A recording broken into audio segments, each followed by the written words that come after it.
एक महिला जो बर्फ में पूरे 10,000 साल से जमी हुई है, जैसे वो अभी अभी सोकर उठी हो।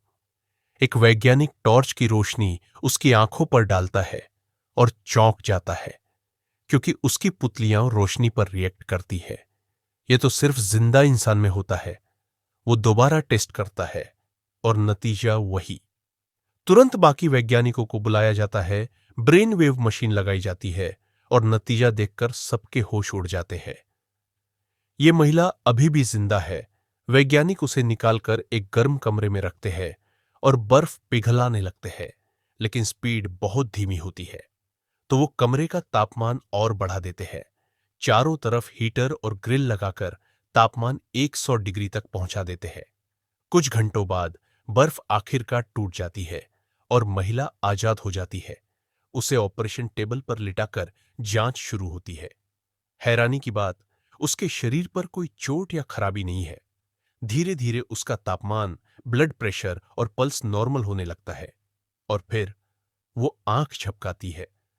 वो जाग गई थी। इतने अजीब माहौल में जागकर महिला डर जाती है, तो वैज्ञानिक उसे शांत करने के लिए इंजेक्शन देते हैं। जब वो दोबारा उठती है, तो एक वैज्ञानिक आवेई उससे बात करने की कोशिश करता है, लेकिन वो उसकी भाषा नहीं समझती। उसी दौरान उसकी बांह में हल्की सी चोट दिखती है, जो वैज्ञानिकों ने स्किन सैंपल लेने के लिए बनाई थी।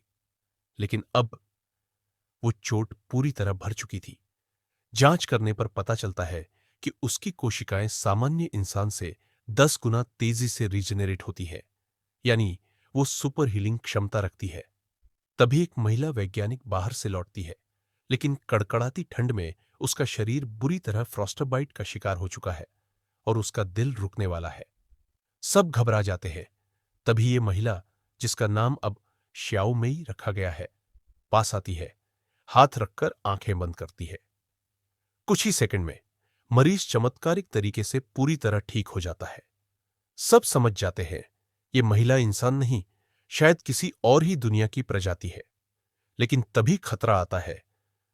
एक वैज्ञानिक बेहोश होकर गिरता है और टेस्ट में पता चलता है कि उसे एक प्राचीन वायरस लग गया है, जो श्याओमेई के शरीर से फैला है।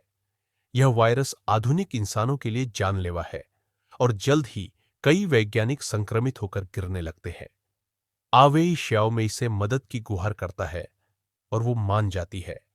वो अपनी शक्ति से सभी को ठीक कर देती है, लेकिन इसके बाद उसका शरीर बहुत कमजोर हो जाता है। वैज्ञानिक पता लगाते हैं कि उसकी शक्ति इस्तेमाल करने से उसके शरीर के सफेद रक्त कण खत्म हो रहे हैं। अगर वो बार बार ऐसा करेगी तो उसकी जान चली जाएगी। इसलिए उसे रोकने के लिए कैद कर दिया जाता है।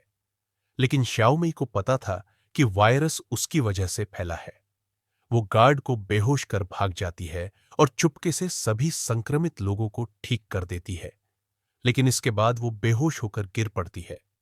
डॉक्टर पूरी कोशिश करते हैं, लेकिन आधुनिक चिकित्सा उसे नहीं बचा पाती। मरते मरते वो बस 2 शब्द कहती है और हमेशा के लिए इस दुनिया से चली जाती है। अगर वो बच भी जाती तो शायद हमेशा लैब में एक रिसर्च सैंपल बनकर रह जाती।